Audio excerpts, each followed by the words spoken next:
ban fiye son zuwa kofar gidanku ba saboda gudun abin da zai faru. Wani tsoro da faduwar gaba ne suke ziyartar zuciyata.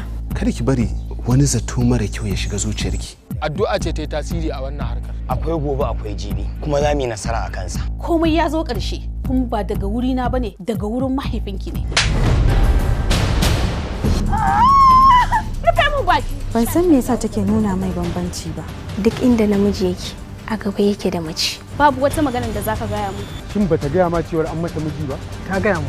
Me yasa ka amshi soyayyata? Na haƙura da ita. A kundin tarihi ne kadai ake iya bambance rikicin duniya. Umarni da kyakkyawa, hani kuma da mummuna yakan kai bil adama tsira. Zaɓi. Akwai abin da yake faruwa da shi ne? Sai dai shi ya faɗa da bakinsa. Kin san dalili? A'a, ban sani ba. Wai kai me yake faruwa ne? Kada mu sake da wannan damar.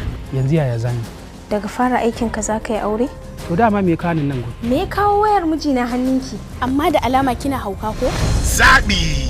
Rai da buri asalin ginshikin bil adama a yayin da ake son maso wani inda ruhi kuma ya karkata a zaɓi na wani. Fidda rai ga abin da kake so shi yake kawo kare zuciya, amma idan ka tsaya akan kafarka ka kan cimma gaci kuma ka tadda abin da kake so.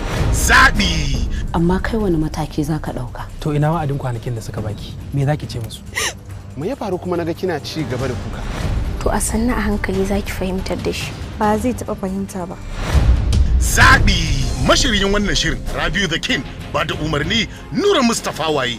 Zaɓi. Wannan shiri zai rika zo muku don ranar Litinin misalin karfe 8 na dare. Ku yi subscribe ku danna kararrawa a tashar mu ta Kadami Hausa TV domin kallon ƙayataccen shirinmu. Zaɓi.